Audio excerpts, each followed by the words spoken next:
तो आज के ये समय में मैं आपको कुछ बातों को समझाना चाहता हूँ वचन के ऊपर। तो बाइबल स्टडी में आप सबका स्वागत है। दूसरा तीमोथी 2:15 वचन को भाग करो। तो मेरे प्रियो, ये किंग जेम्स वर्जन से लिया गया है। क्यों भाग करने का जरूरत है?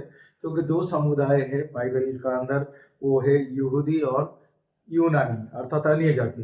तो मेरे प्रियो, तो बाइबल में दो समुदाय है, इसीलिए परमेश्वर ने पहले यहूदी लोगों के बीच में काम किया, बाद में अन्य जाति में।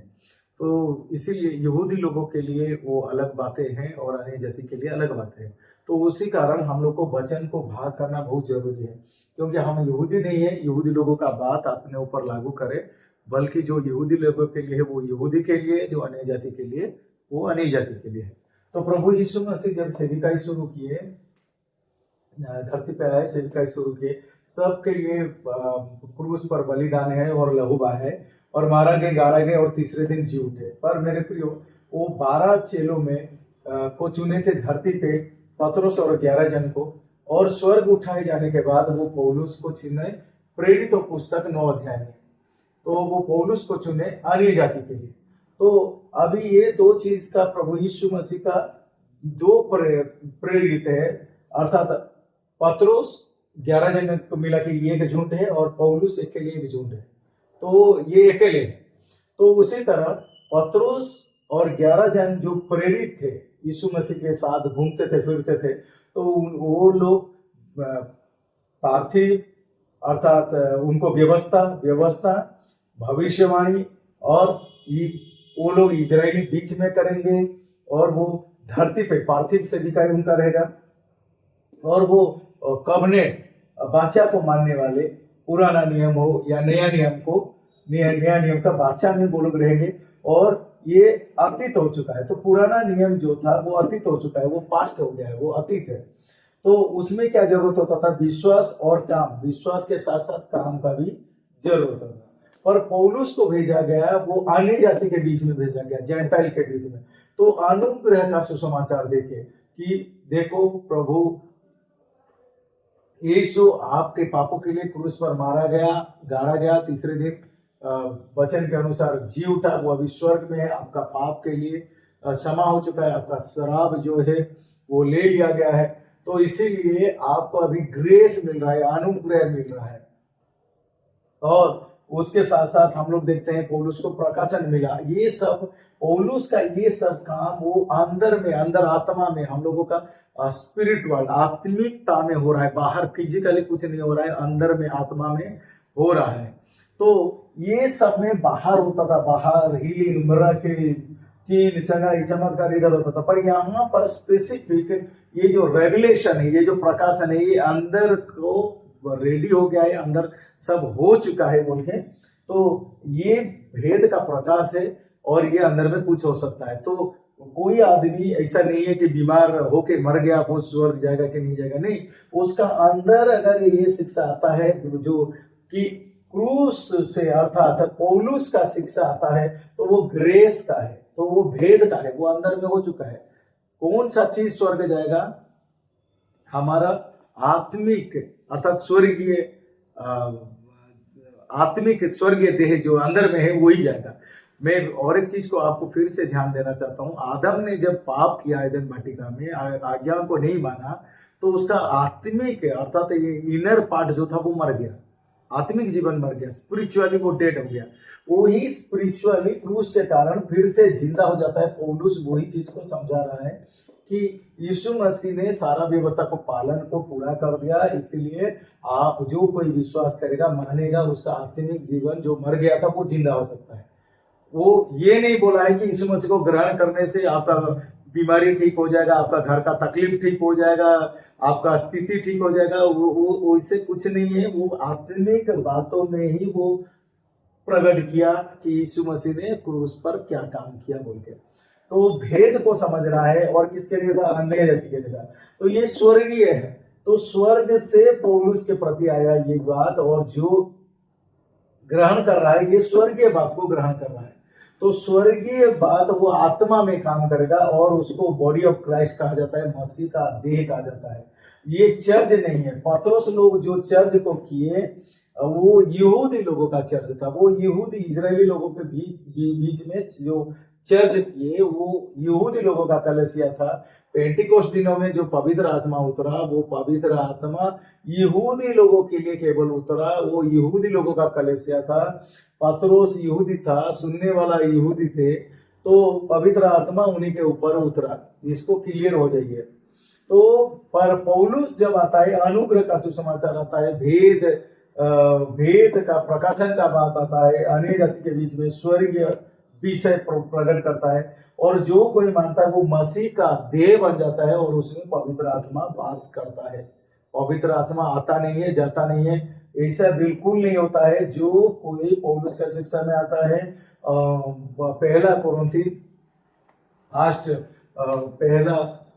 फर्स्ट कोरिन्थी 15 का 1 से 4, जो कोई इस बात को समझ रहा है, तो जो भी ये बात को विश्वास करेगा वो उसको उधार प्राप्त हो लेता है।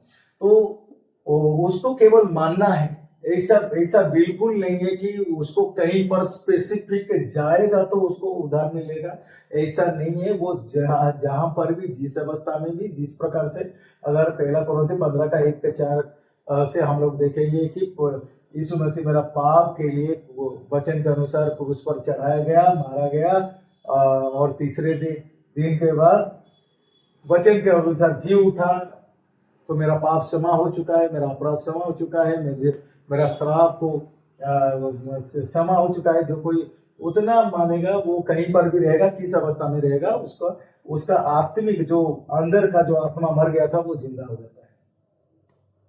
तो उसको मसीह का देह कहा जाता है। तो उसमें पवित्र आत्मा वास करता है। वो बाहर से पवित्र आत्मा नहीं आता है, आता नहीं है, जाता नहीं है, बल्कि वो रहता है, ठहर जाता है। वो उसी का अंदर ही, मसीह का देह में ही बस, अर्थात उसका आत्मा में पवित्र आत्मा ठहर जाता है। और ये वर्तमान समय का स्थिति है। पवित्र आत्मा जो ठहर गया है वो बिल्कुल आउटर फीलिंग्स नहीं है। That is not our physically feeling, sacking, shouting, rolling, jumping here and there. वो that is not the sign of holy spirit for these days. क्योंकि जब अनुग्रह का शिक्षा आ गया है, तो प्रकाशन आ गया है, तो वो शारीरिक के अनुसार उसको महसूस करने की कोई आवश्यकता नहीं है। आपका अंदर वो काम चालू हो गया, वो फीलिंग्स नहीं है। आपका अंदर मसीह का देह है, आपका आत्मा जिंदा हो गया है, पवित्र आत्मा आप में वास कर। तो वर्तमान में उसको समझना जरूरत है। तो वो फीलिंग्स को, वो पवित्र आत्मा का काम नहीं, बल्कि पवित्र आत्मा काम हमें मसीह का देह बना दिया, हमारे अंदर का मरा हुआ आत्मा को जिंदा कर दिया। वो ऑलरेडी हमारा अंदर है और काम कर चुका है।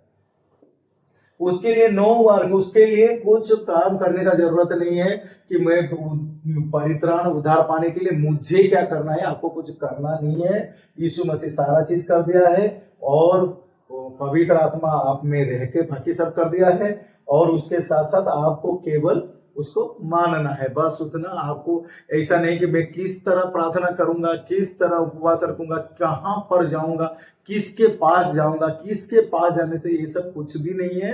बल्कि ये सब चीज आपका वचन में लिखा गया है। वचन के निकट आइए, वचन को पढ़िए, आपका वचन में सब कुछ लिखा गया है मेरे प्रियो। आप वचन को लौटिए, वचन में यहाँ पर सब कुछ है, इधर सब कुछ है। तो उसी के हिसाब से वचन को लौटिए और जानिए कि आप क्या हो चुके हैं। आपको उद्धार मिल चुका है, अनुग्रह मिल चुका है, आप प्रकाशन है, आप अन्य जाति तो है ही है, आपको स्वर्ग के लिए द्वार खुल गया है, आप मसीह का देह है, और आप वर्तमान में ये सच्चाई को जान लिए हैं। अब उसके लिए कोई काम करने का जरूरत नहीं।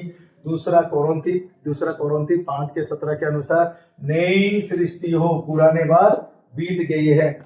सेकंड कोरिन्थी 5:17 न्यू क्रिएशन हो, आप न्यू क्रिएचर है, अभी नया प्राणी आप बन गए हैं। तो पुराना बात बीत गया है। ये सब हमारे लिए नहीं है, बल्कि ये बात हमारे लिए है ये सरल है, सहज है मेरे प्रियो। तो वचन को लीजिए और भाग कीजिए और समझिए। बिल्कुल ऐसा नहीं कि जो चीज, कई बार क्या होता है, मनुष्य का स्वभाव ऐसा होता है कि वो जिसमें आदी हो जाता है वो उसके लिए सच्चाई हो जाता है। तो हम लोग किसमें भी आदी हो जाए, सत्य सत्य होता है, तो आदत सत्य नहीं होता है। तो इसीलिए वचन को और लौटिए, वचन सरल है और आपका उद्धार, आपका परित्राण, आपका बुलाहट, सब कुछ आपका लिखा गया है। रोमी से फिलमोन तक पौलुस ने लिख दिया है। वो अनुग्रह से भरा हुआ पत्र है और फिर वो आपके लिए वो प्रकाशन, रेवलेशन का किताब है वो, तो आपके लिए ही स्पेसिफिक लिखा गया है और सारा चीज कंप्लीट हो गया है आपका आत्मा में। और इसी हिसाब से सरल, ये सरल है। आपका आत्मा, आप उद्धार को खो नहीं सकते, आप पवित्र आत्मा खो नहीं सकते, आप यीशु को खो नहीं सकते, क्योंकि अंदर में आपका आत्मा जिंदा हो गया है और अनुग्रह से मिला है, आपका कर्म के वजह से नहीं। आपका द्वारा कुछ गड़बड़ हो गया तो मेरा उद्धार खत्म हो जाएगा कि पवित्र आत्मा छोड़ के चला जाएगा, ऐसा कुछ नहीं होता है। क्योंकि शरीर का कामों के ऊपर वो डिपेंड नहीं हुआ है, क्रूस के कामों के ऊपर डिपेंड है। तो क्रूस के कार्य के ऊपर निर्भर है। तो क्रूस का कार्य यीशु मसीह परफेक्ट रीति से कर दिया है। तो इसीलिए आपका शरीर में अगर गड़बड़ होता है कि कुछ होता है, उससे आपका उद्धार जाने वाला नहीं है। तो आज के ये शिक्षा के लिए प्रभु की महिमा हो और धन्यवाद आप लोग का बहुमूल्य समय देने के लिए। जरूर इसको सुनिए, बार बार सुनिए ये विषय को, और होगा तो दूसरे को भी कुछ समझाइए, शेयर कीजिए कि देखिए ये सरल है, ये इतना जटिलता के साथ मत रहिए, इतना घबराहट के साथ शैतान मेरे ऊपर हावी हो जा रहा है, दुष्ट आत्मा, ये इतना घबराहट होने का कोई जरूरत नहीं है। आपका उद्धार कोई नहीं छीन सकता। धन्यवाद।